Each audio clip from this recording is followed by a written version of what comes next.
आप सभी श्रोताओं को सादर प्रणाम। भगवान शिव जी को शिवाष्टक बहुत प्रिय है और शिवाष्टक का पहला श्लोक है नमामि शमीशान निर्वाण रूपम। नमामि शमीशान निर्वाण रूपम विभु व्यापकं ब्रह्म वेद स्वरूपम निजं निर्गुणं निर्विकल्पं निरीहं चिदाकाशमाकाश वासं भजेऽहम्। शिव यानी कल्याण, कल्याण करने वाले, जगत गुरु, सबके साक्षी, सभी देवताओं के साक्षी, स्वयं के भी साक्षी, शिव के संपर्क में आने वाले सभी वंदनीय है। शिव की अर्धांगिनी माता पार्वती, पुत्र गणेश, पुत्र कार्तिकेय, उसी तरह भगवान शिव जी का वाहन नंदी यानी वृषभ, ये सभी वंदनीय है। सभी की पूजा अर्चना की जाती है, लेकिन अन्य देवताओं के जैसे राम जी के पुत्र लव और कुश, इनकी पूजा नहीं की जाती। उसी तरह भगवान श्री कृष्ण जी के पुत्र सांब, इनकी पूजा नहीं की जाती। लेकिन भगवान शिव जी के संपर्क में आने वाले सभी वंदनीय है। शिव जी को चंद्रमा शरण आया तो चंद्रमा को शिव जी ने अपने मस्तक पर धारण किया। उसी तरह गंगा जो स्वर्ग से धरती पर आई है, तो वो गंगा को भी भगवान शिव जी ने अपने सर पर धारण किया है। भगवान शिव जी के संपर्क के सभी वंदनीय है और सभी उनकी पूजा भी करती है।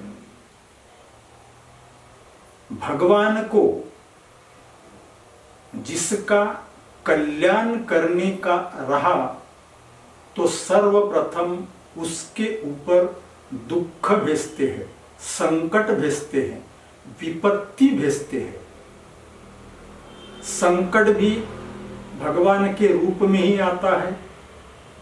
संकट को बढ़ाने वाले भी भगवान रहते हैं और संकट का दुख का संहार करने वाले भी भगवान ही रहते हैं। जिस प्रकार दिवाली के समय छोटे बच्चे कीला बनाते हैं, यानी कीला बनाना यानी संकट की दुख की उत्पत्ति होना, संकट दुख आना, उसके बाद में उस किले को बच्चे लोग अच्छे से सजाते हैं, यानी वो दुखों को, संकटों को भगवान ही अप्रत्यक्ष रूप से बढ़ाते हैं और बाद में बच्चे लोग उस किले में एखादा फटाका वगैरह जलाकर किले को उद्ध्वस्त कर देते हैं। उसी तरह भगवान भी सभी दुखों को, सभी संकटों को नष्ट कर देते हैं, उनका नाश करते हैं। तो दुख भी भगवान की कृपा से ही आते हैं, बढ़ते भी हैं और उनका संहार भी होता है। यानी तीनों क्रियाएं भगवान ही करते हैं।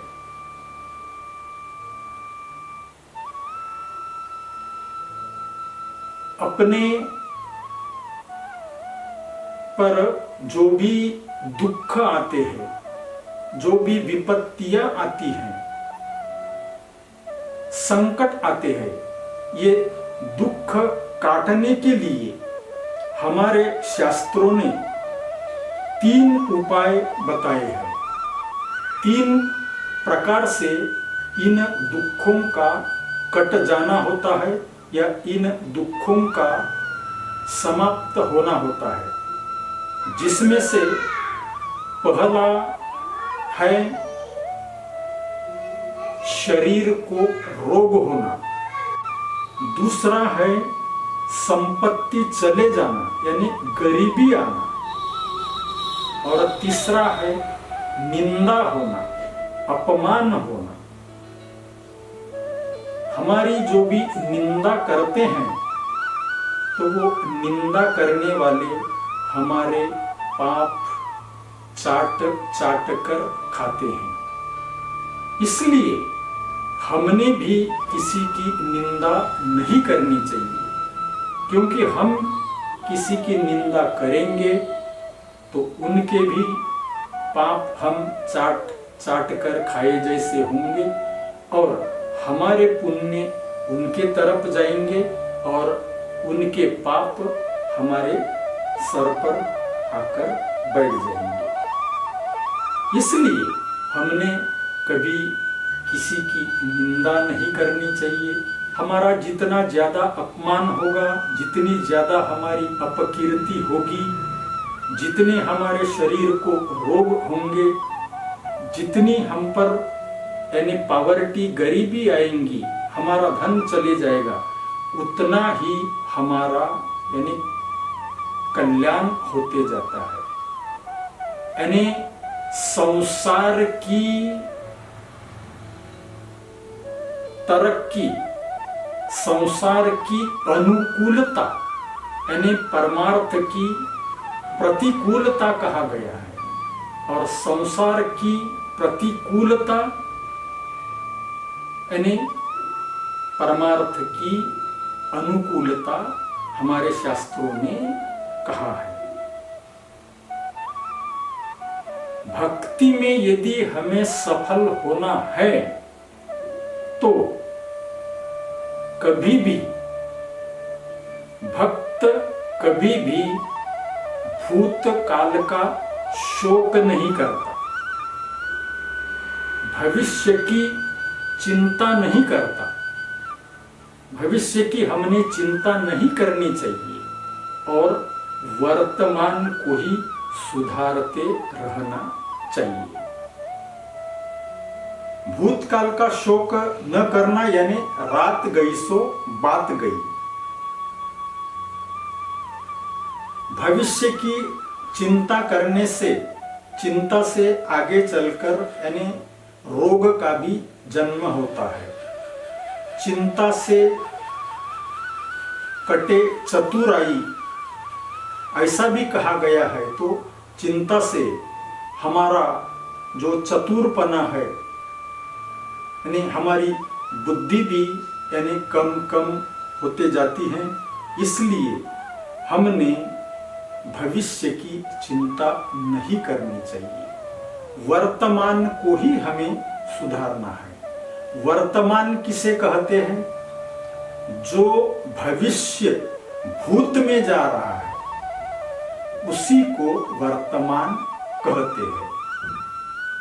वर्तमान यानी भूतकाल की फसल और भविष्य काल का पाया, फाउंडेशन है। इसलिए हमने वर्तमान के तरफ ज्यादा से ज्यादा ध्यान देना चाहिए।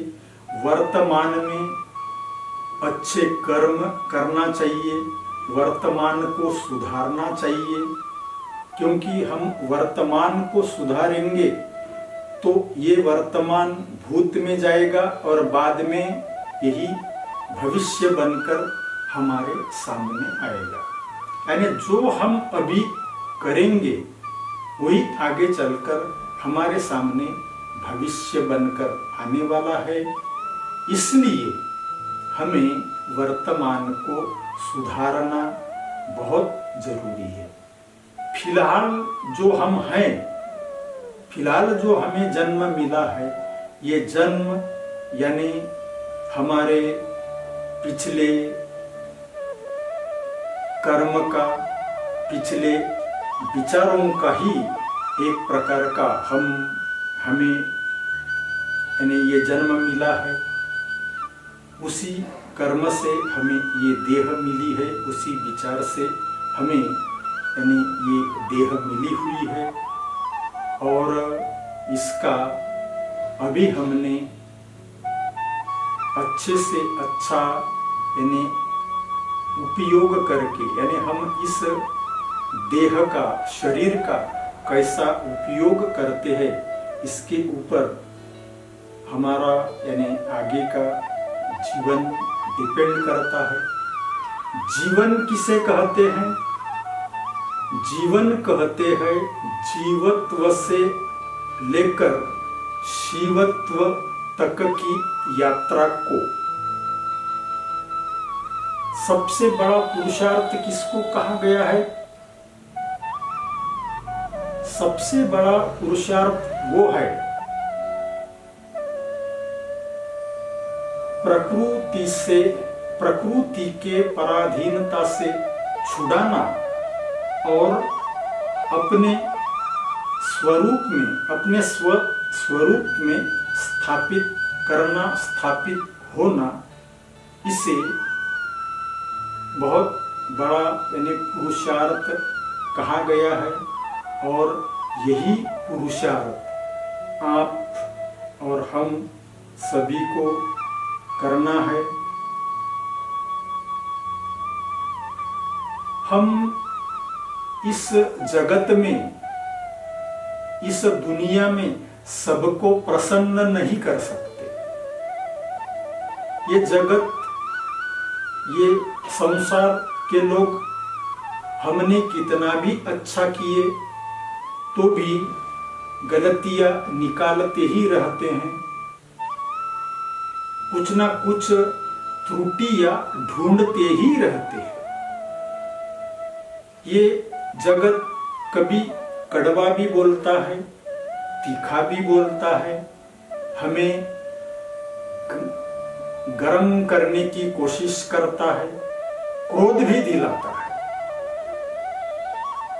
लेकिन ये पूरी दुनिया को हम प्रसन्न नहीं कर सकते। ये दुनिया को बनाने वाले जो परमात्मा है, उनको यदि हम प्रसन्न करते हैं, उनकी स्तुति करते हैं, वो अगर प्रसन्न होते हैं, उनकी तृप्ति होती है, तो जगत के लोगों की, जगत की अपने आप तृप्ति हो जाती है। जिस प्रकार हम पत्तों को, डालियों को, फूल को पानी ना देते हुए अगर हम मूल को पानी देते हैं, तो वो मूल के माध्यम से सभी वृक्षों के डालियों को, फूलों को, पत्तों को, सबको यानी पानी मिल जाता है। उसी तरह यदि हम भगवान की भक्ति करते हैं, भगवान को प्रसन्न करते हैं, भगवान की पूजा अर्चना करते रहते हैं, भगवान के साथ मन से अटैचमेंट रखते हैं, तो हमारा ये मन आगे चलकर परमात्मा में पूरा का पूरा विलीन हो जाता है और हमें परमात्मा की प्राप्ति होती है। हमारे में दोष हैं ये हमने कैसा यानी मान लेना चाहिए। जैसे अभी हम बैठे हैं, हमारा मन यदि संसार में जाता है तो समझ लीजिए कि हमारे में कुछ ना कुछ दोष है, और यदि हमारा मन तुरंत भगवान में चला जाता है तो समझ लीजिए कि हमारे में कोई भी दोष नहीं है। इसलिए ये सत्संग करने से, भगवान की कथा सुनने से, भक्तों का चरित्र सुनने से, उसका मनन करने से, उसका चिंतन करने से, उसको अपने हृदय में उतारने से और बाद में आचरण में लाने से हमारा कल्याण हो जाता है। हमने आचरण में लाना बहुत जरूरी है। कितना भी हमने सुने और आचरण में नहीं लाए तो कोई फायदा नहीं होगा। हमारी कथनी और हमारी करनी ये दोनों सरीकी होनी चाहिए। तो मराठी में एक कहावत है, बोले तैसा चाले त्याची वंदावी पाऊले, यानी जो जैसा बोलता है और कर दिखाता है उसको हमने प्रणाम करना चाहिए।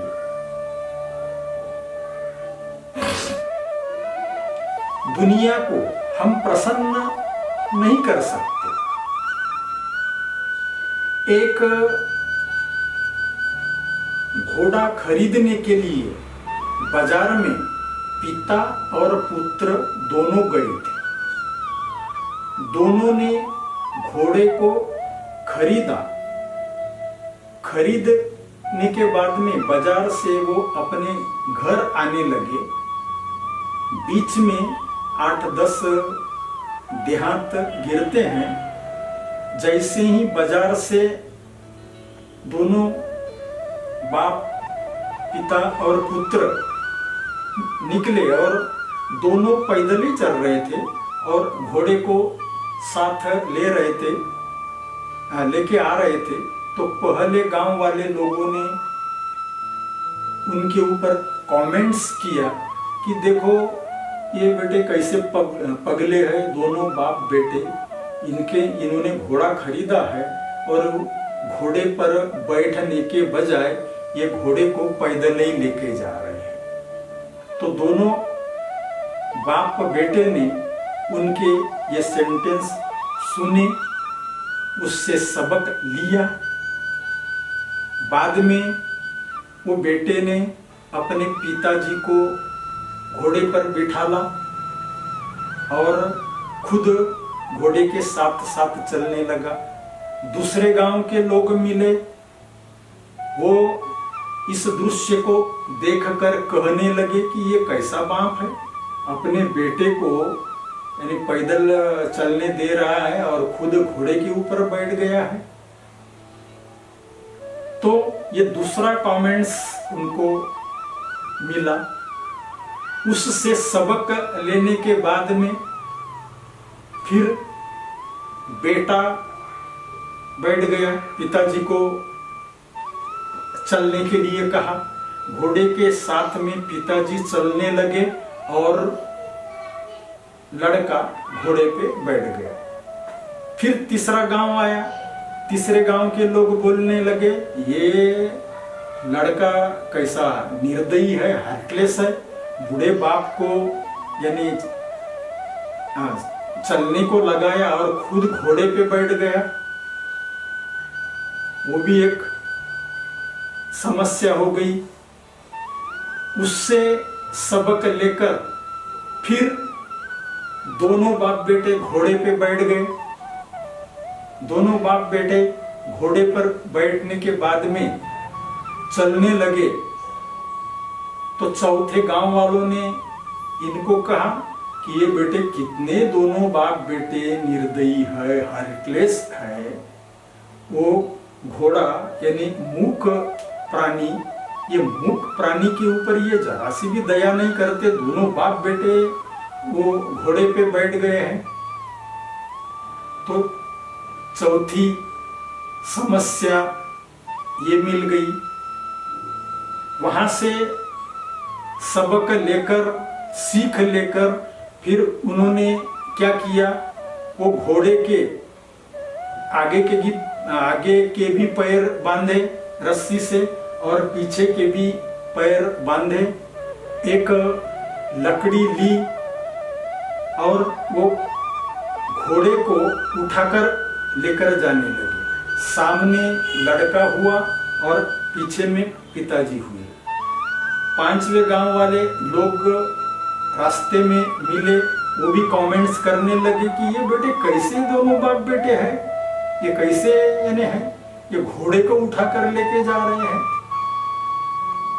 तो कहने का मतलब ये है, आप इस जगत में, इस संसार में, दुनिया में जो भी करना चाहेंगे, आप इस जगत का, संसार का, दुनिया का कभी भी समाधान नहीं कर सकते। कोई ना कोई गलती निकाल ही लेते हैं, कोई ना कोई कमेंट्स करते ही है। इसलिए हमें ये जगत को प्लीज करने के चक्कर में पड़ना नहीं है, परमात्मा को खुश करने के, परमात्मा को प्लीज करने के चक्कर में हमें पड़ना है। भगवान की यानी स्तुति करनी है। भगवान को स्तोत्र गान बहुत पसंद है। जो भी स्तोत्र है वो आप गाते रहेंगे तो भगवान प्रसन्न होते जाएंगे। इस संसार में, इस जगत में हमने आदर्श किसको मानना चाहिए, यह बहुत बड़ी समस्या है। हमारे शास्त्रों ने तो पंच महासुखों का यानी वर्णन बताया है। वो पंच महासुखों में से पहला महासुख है निरोगी काया, दूसरा सुख है घर में दैवी माया, आसुरी माया नहीं कहा गया है।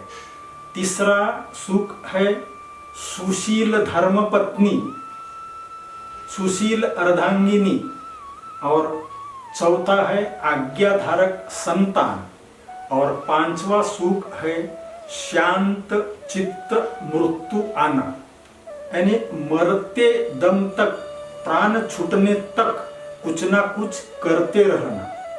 जैसे कुछ नाम स्मरण करना, कुछ कथा पुराण पढ़ते रहना या भजन गाते रहना, इस प्रकार का मृत्यु आने तक कुछ ना कुछ करते रहना, उसको शांत चित्त मृत्यु कहा गया है।